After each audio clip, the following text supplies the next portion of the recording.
Mapagpalang araw mga kapanalig ko kay Kristo. Masaganang araw po ang inyong brother Nico Cruz. Kumusta po kayo? Bago pong lahat, God is forever in control. Lord Jesus, I love you so much. Teach me to love you more. Holy Spirit, I accept your invitation to love your words, to embrace your words, and to walk in total obedience to your words. In Jesus' name, Amen. Pagod sa Panginoon. Ang Bible verse na isinare ng ating kapatid na si Cecil, 1 John chapter 4 verse 16, it says, "We know and have believed the love which God has for us. God is love, and he who remains in love remains in God, and God remains in him." Napakagandang scriptures. Talagang nagpapatuto tayo na ang Diyos ay pag-ibig. Na pag nanatili tayong umiibig sa Diyos, nananatili ang Diyos sa atin. Papuri sa Panginoon. Bago ko i-share yung Kawikaan, Kapitulo 8, kasi September 8 today, sa grasya ng Panginoon, sa empowerment of the Holy Spirit. Ito po ang shinare ng aking kaibigang si Robert Macmillan, 10 Lessons Learned from the book The Millionaire Mind. Alam ko po si Harv Eker ang nagsulat nito, isang Canadian na nasa US na po, at nabasa ko rin itong libro na to, kung hindi ako nagkamali, 2018. Ito po ang 10 Lessons Learned from the book The Millionaire Mind. Number 1, the millionaire mind is different from the average mind. Millionaires think differently about money and wealth than most people. They have a different set of beliefs. Mga paniniwala, at iba raw ang paniniwala ng mga millionaire na tao na meron silang millionaire mind. Mga values, attitudes about money. Number 2, this is just to inspire you mga kapanalig. Number 2, millionaires are self-made. They did not inherit their wealth. They created it through hard work, dedication, and smart financial decisions. Ulitin po natin ng sabay-sabay.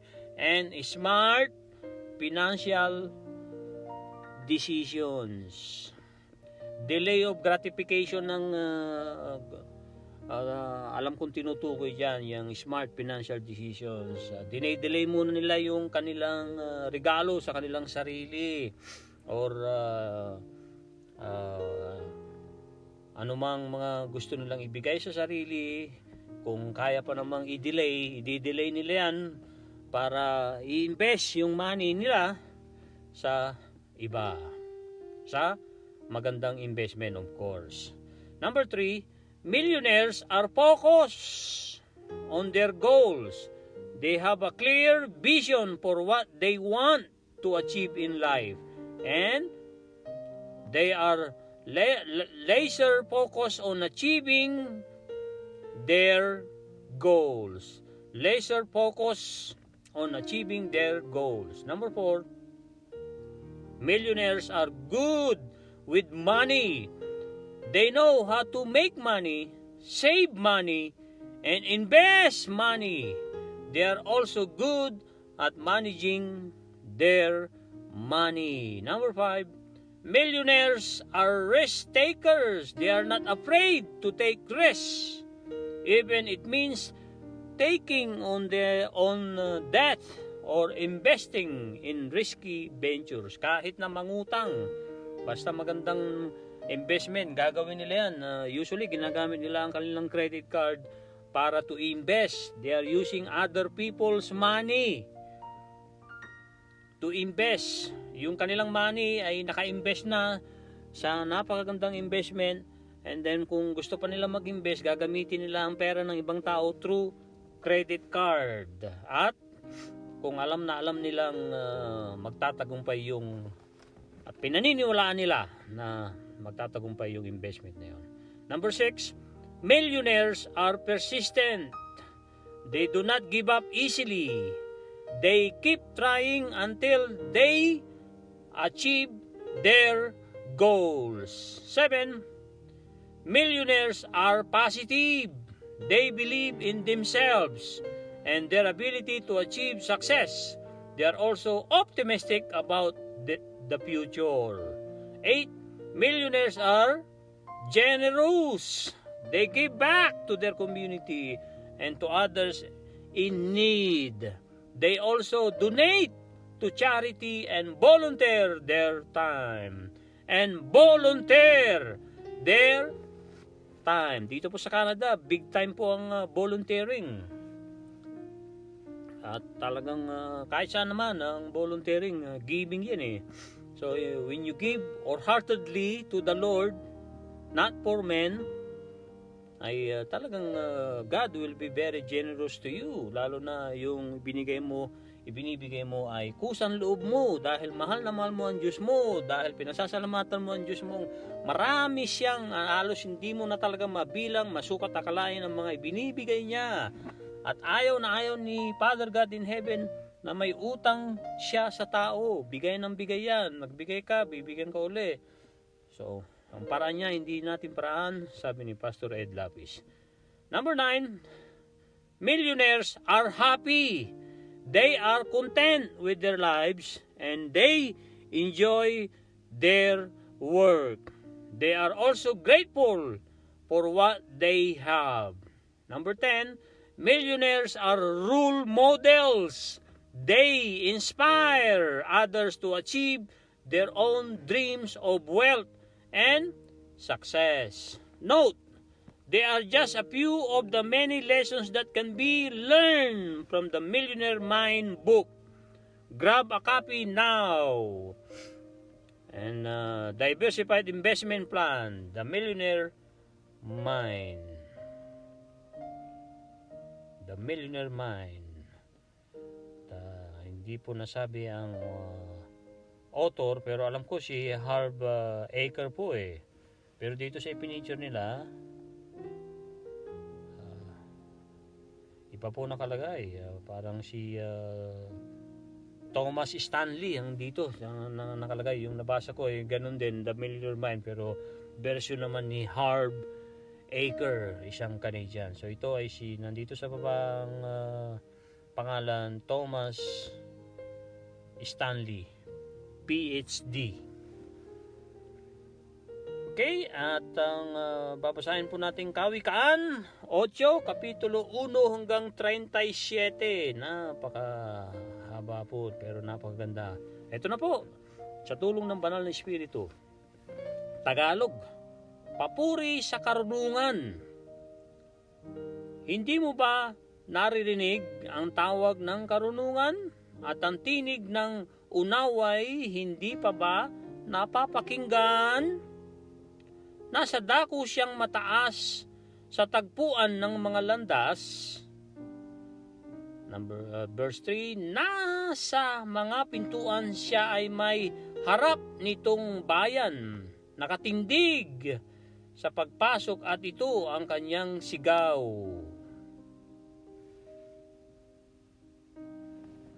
At ito ang kanyang sigaw. Kayo'y tinatawagan ko, tao ng sandaigdigan, para nga sa lahat ng iyong mga pananawagan. Kayong walang nalalaman ay mag-aral na maingat, at kayo mga mangmang pangunawa ay ibukas. Salita ko ay pakinggan pagkat ito'y mahalaga. Bumubukal sa labi ko ay salitang magaganda. pawang katotohanan itong aking bibigkasin at ako ay nasusuklam sa lahat ng sinungaling. Itong sasabihin ko ay pawang matutuwid. Lahat ay totoo. Wala akong pinipilit.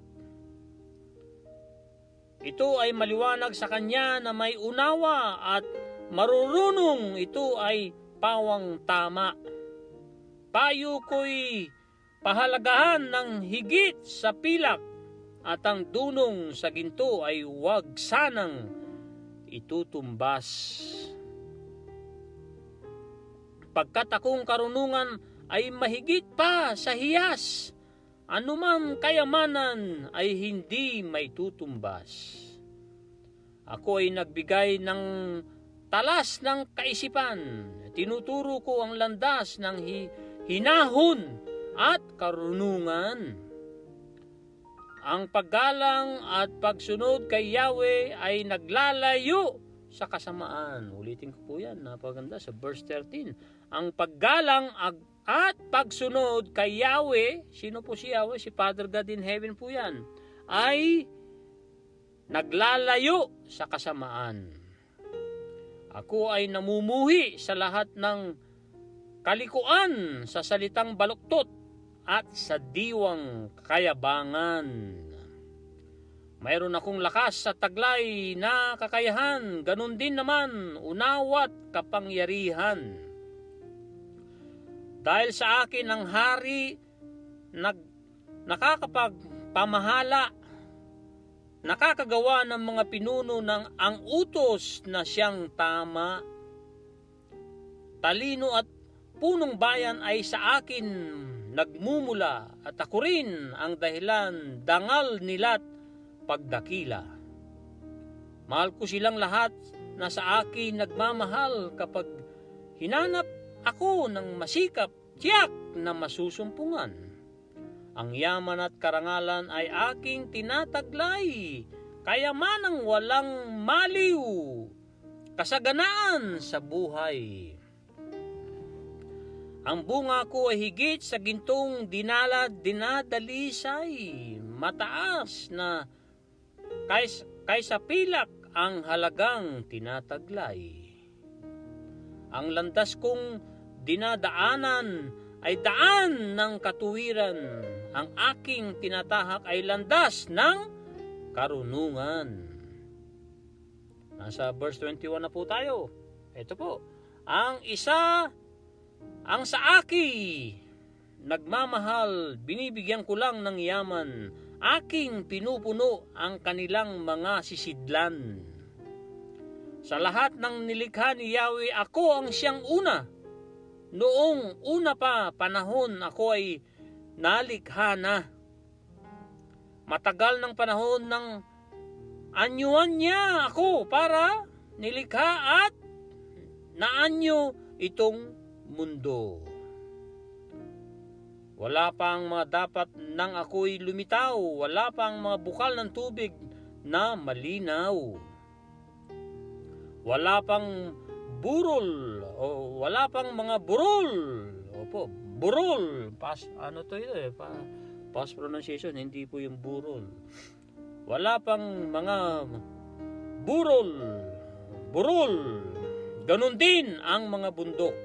Nang ako ay isilang dito sa San Sinukob.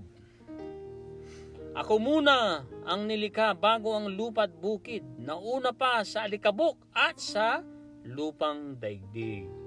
Nang ligahin ng mga langit, ako man ay naroroon na, maging ng hangganan ng langit at lupay itinalaga. Naroon na rin ako nang ang ulap ay ilagay at ng kanyang palitawin ang bukal sa kalaliman.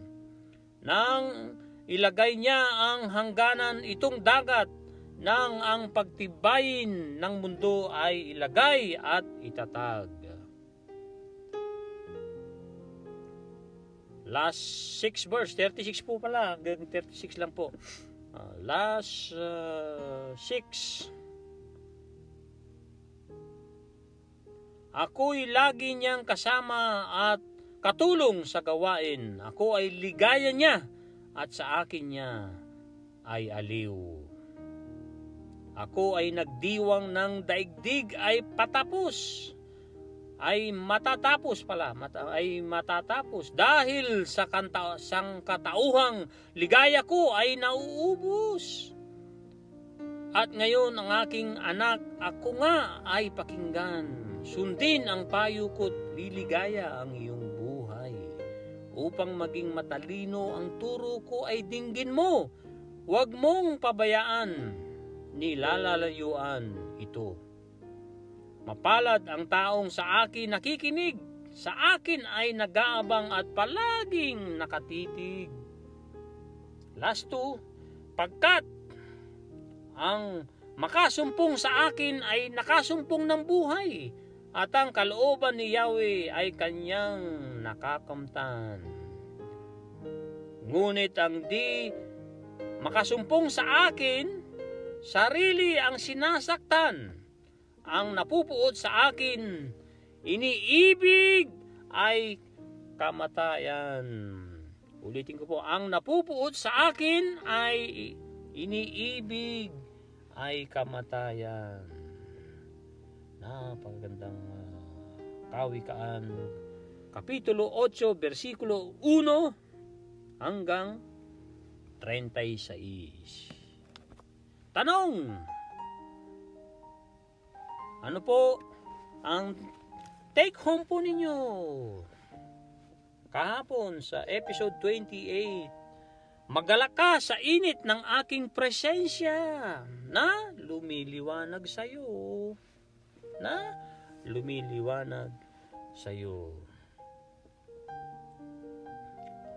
Alalahanin natin, binalot tayo ng righteousness ni Lord Jesus Christ, at alalahanan din natin na magkaroon din tayo ng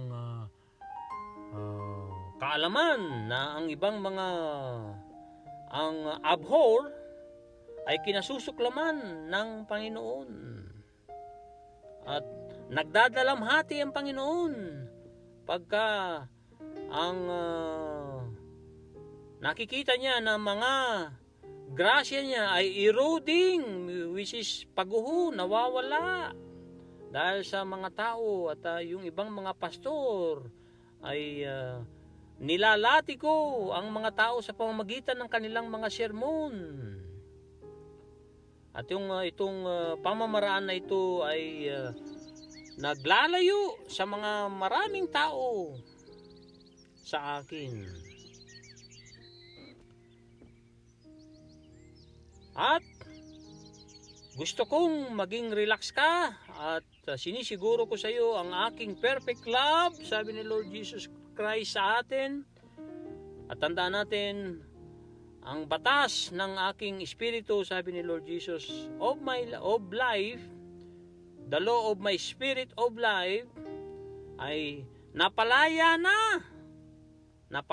ka na mula sa pagkakasala at kamatayan. Episode 29, September 8, tanggapin bawat araw eksakto na padating sa iyo. Saan po kinuha po ito, mga kapanalig? Nasa Psalms 42 verse 5. It says, "Why are you cast down, O my soul?" Cast, iitsa. C-A-S-T, cast, iitsa, ibato. "And why are you disquieted within me? Hope in God, for I shall yet praise Him for the help of His countenance." And then nasa 2 Corinthians chapter 13 verse 4. 13 verse 4. It says, "For though He was crucified in weakness, yet He lives by the power of God. Period po doon. And then may katugtong, for we also are weak in Him, but we shall live with Him by the power of God towards you. And then nasa Jeremiah 31 verse 25 ang huling verse na ating babasahin. For I have satisfied. Ito po, ulitin ko po. For I have satiated. Satiated means busog na busog.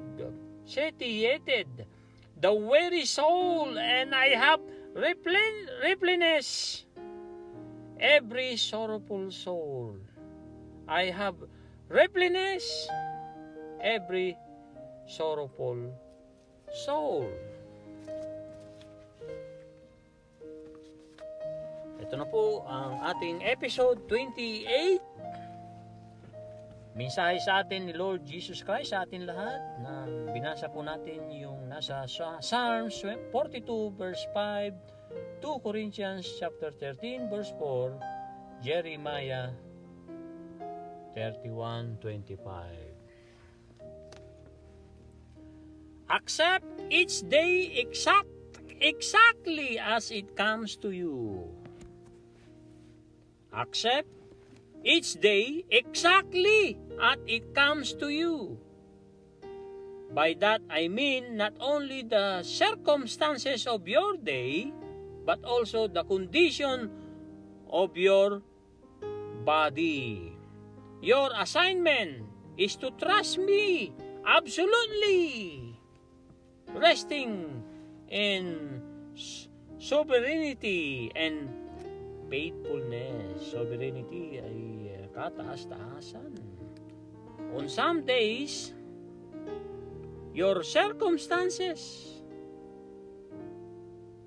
mga pangyayari sa buhay mo, and your physical condition feel out of balance. The demands on you seem far greater than your strength.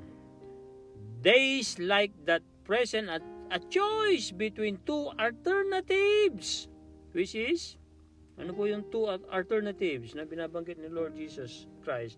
Number 1, giving up, and then number 2, relying on me. Even, sabi ni Lord Jesus, kahit na, if you wrongly chose the first alternative, which is yung giving up, yung susuko ka na, bibitaw ka na sa Panginoon, ang sabi pa ni Lord Jesus Christ dito, I will not reject you. You can turn to me at any point, and I will help you.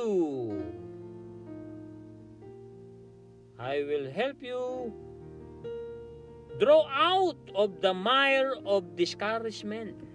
I will infuse my strength into you moment by moment, giving you all that you need for this day. Trust me by relying on my empowering presence. Trust me by relying on my empowering presence. Ito na po ang ating pagninilay-nilay sa tulong ng banal na Espiritu, mga kapanalig.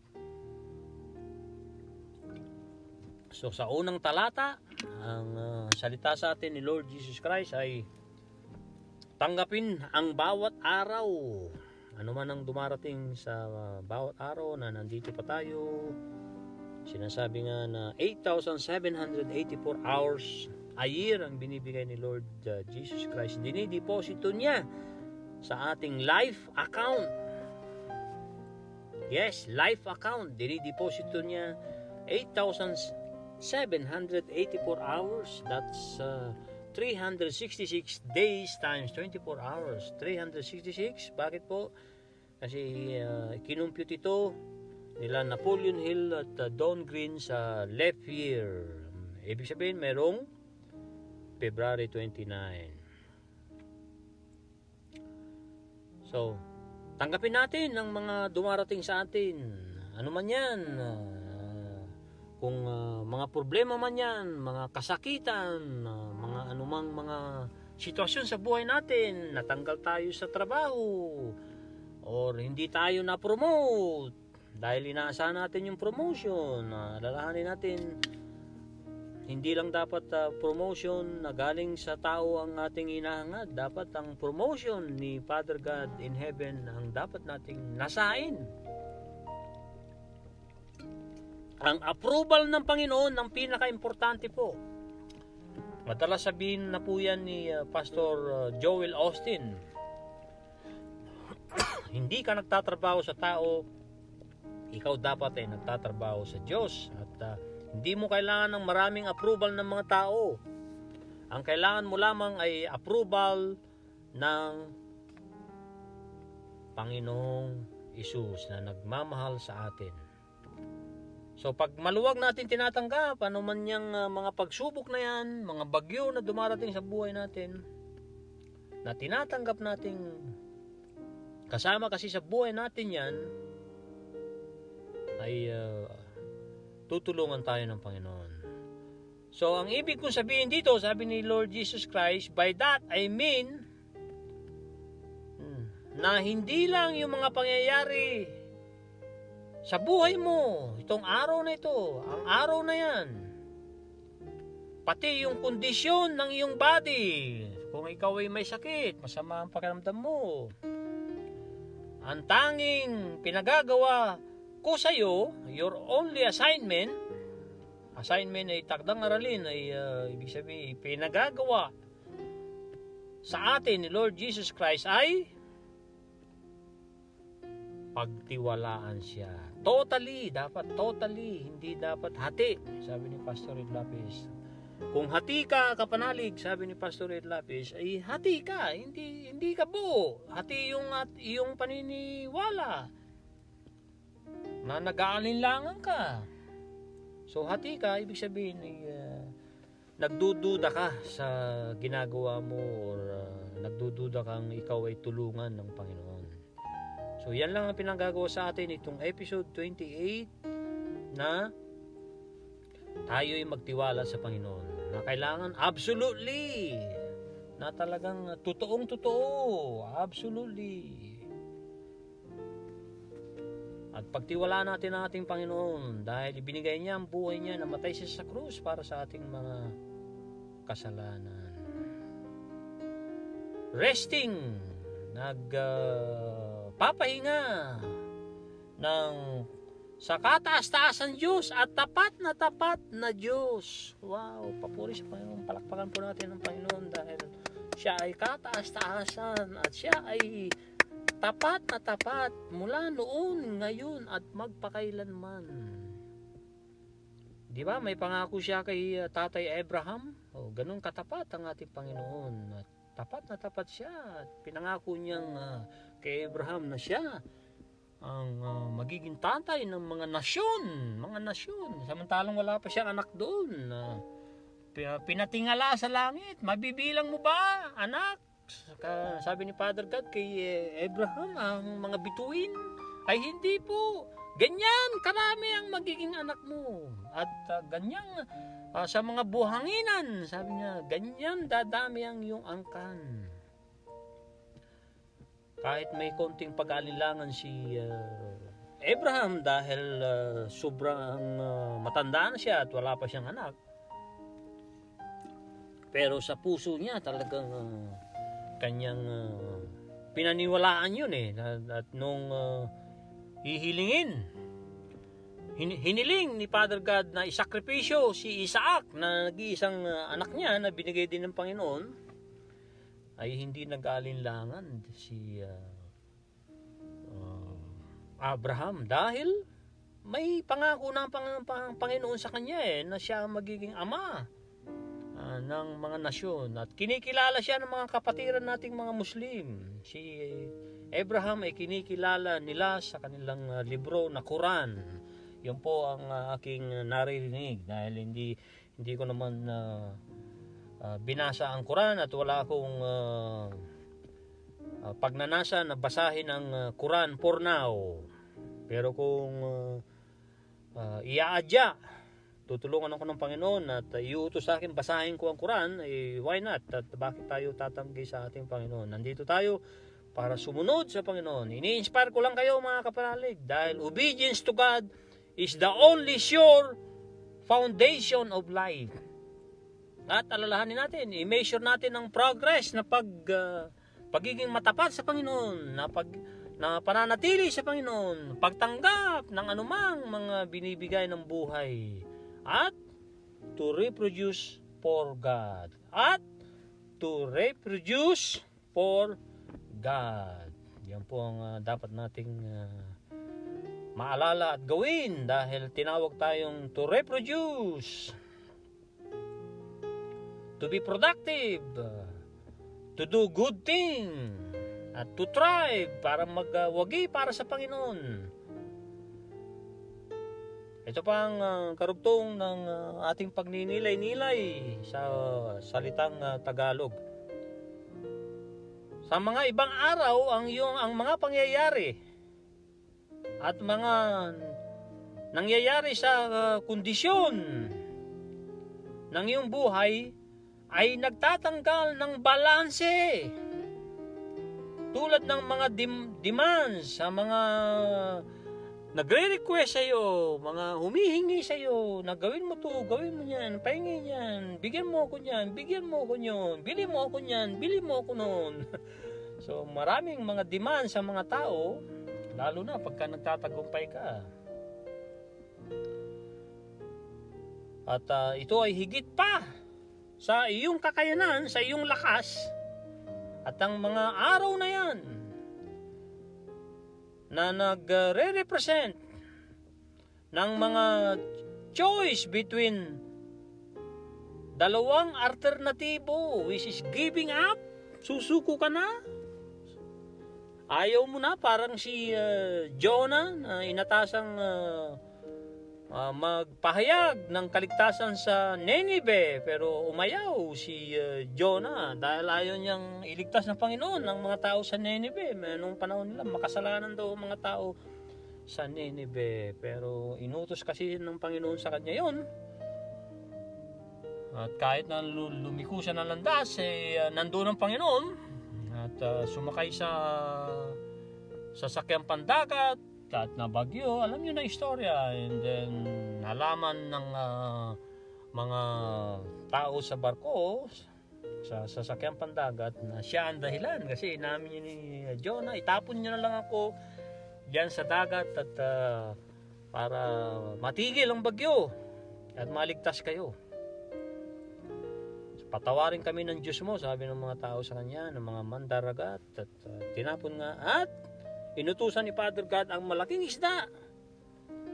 Nagkaroon ng lockdown ng 3 days si Jonah doon nakapag-nilay-nilay. Kung ano yung inutos sa kanya, inutos pa rin sa kanya na gawin mo, punta ka sa Nineveh at mag-preach ka ron, ipahayag mo ang kaligtasan. So, alam niyo na ang nangyari. And then, yung pangalawa ay relying on me, na iaasa mo sa akin. Number 1 ay susuko ka na, aayaw, parang si Jonah na umayaw, pero napilitan dahil nga na-lockdown sa bituka, sa ilalim ng isda, ng laking isda. Sa Bible po yan, the book of Jonah, sa lumang tipan. Or lagi tayong umasa sa Panginoon dahil hindi tayo pababayaan ng Panginoon. Pangako niya yan. Mag-rely ka lang sa akin, maniwala ka lang sa akin. According to our faith, be done unto us, sabi ni Lord Jesus Christ. Ayon sa ating paniniwala, mangyayari sa atin. Diba? Sinir natin kanina, mga millionaire na tao, mayroong mga millionaire na pag-iisip, tulad ng mga paniniwala nila. Hindi sila basta-basta naniniwala sa superstitions, iniiwasan nila yan. At dapat talaga iwasan natin ang mga superstitions. Kasama yan sa negative emotion na dapat nating i-transmute, i-transfer, i-convert, into a good thing, into a good effort na magpapaligaya sa ating Panginoon. Na kahit na nagkamali ka na pinili mo yung unang alternatibo, sabi ni Lord Jesus Christ, hindi kita i-reject, hindi kita itatakwil, anak. The prodigal son, ang ganda pong pagnilay-nilayan sa Gospel of Lucas. Ebanghelyo ni Lucas po. Pagnilay-nilayan, the prodigal son. Napakaganda pong istorya noon, istorya ni Lord Jesus Christ. At ipinaliwanag niya ng maayos yung the prodigal son. At lahat naman ng kanyang parable ay talagang ipinaliwanag niya ng todo para maunawaan ng mga tao, partikular ng kanyang mga disipulo. At pwede kang bumalik sa akin any point, anumang oras, anumang araw, pwede kang bumalik sa akin, anak. At tutulungan kita. At tatanggalin ko ang lahat ng mga discouragement mo, yung mga disappointments mo. Tatanggalin ko yan, anak. I will infuse my strength. Parang sinasabi ni Lord Jesus Christ, ilalagay ko ang aking kalakasan sa iyo. Moment by moment, lahat ng sandali, anak. At bibigyan kita ng mga kailangan mo for the day, this day, itong araw na to, ano man kailangan mo, ibibigay ko sa iyo. Inulit niya ang kanyang utos sa atin dito sa panghuling talata. Pagtiwalaan mo ko sa pamamagitan ng pagsuko mo sa akin, pagtitiwala mo sa akin, naiyasa mo sa akin, sa aking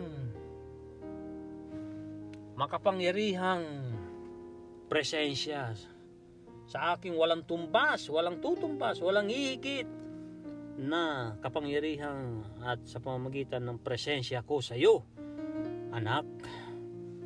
So ito po ang episode 29. Tanggapin bawat araw eksakto na padating sa iyo. Mensahe ni Lord Jesus Christ na kailangan nating namnamin at pasalamatan ng Panginoon. Ano man ang dumarating sa atin, pasalamat at isulat ang mga good thing. Hindi po kayo mawawalan ng mga good things na ibinigay na ng Panginoon sa atin, sa ating buhay. Marami, talagang hangin nga lamang Kung mawala sa atin ang hangin, hindi na tayo makakahinga, mga kapanalig. Nandyan ang abundance, patuloy. Tignan natin ang Mother Nature, tignan natin ang mga creations, mga puno, mga ibon, mga isda, nagmo-multiply po yan. At tulad ng mga nabanggit ko ng mga nakaraang podcast dito sa Canada, ay palamig na. At naninilaw na ang mga dahon ng puno rito. Ibig sabihin malalaglag na sila, pero hindi sila umaangal. Alam nila na sabi ng mga ngaral ay may kanya-kanyang panahon.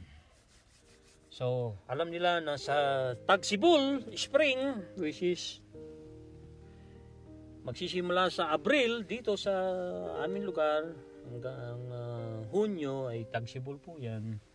And then summer ng katapusan ng Hunyo hanggang Agosto or hanggang buwan ng July, talagang mainit din dito sa Canada. At Agosto, bago matapos ang Agosto ay lumalamig at katulad ngayon, naka-jacket na po ako na nandito sa aking sasakyan na papodcast para sa glory ng Panginoon. At ano po ang lagi nating tatandaan, mga kapanalig? God is forever in control. Opo, God is forever in control. Kahit na ano yung pinagdadaanan mo, kapanalig, God is forever in control. Lagi nating isa puso, isa isip yan. At lagi nating dadasalin yung napakagandang dasal na tinuro sa atin ni beloved Bishop Broderick Pabilio na Panginoong Hesus, mahal na mahal kita. Turuan mo po ko para mahalin pa kita ng walang hanggan, ng walang patid. Dahil yan din ang pagmamahal mo sa akin. Palakpak po sa ating Panginoong Hesus. Papuri sa Panginoon. At maraming salamat sa mga nagla-like, nag-share, at comments. Lalong-lalo na sa aking Kuya Romy na napakasipag. Shoutout sa aking Kuya Romy. At iba pang mga nag-comment at nagbabahagi ng ating daily podcast para sa glory ng Panginoon. Bye now. God bless.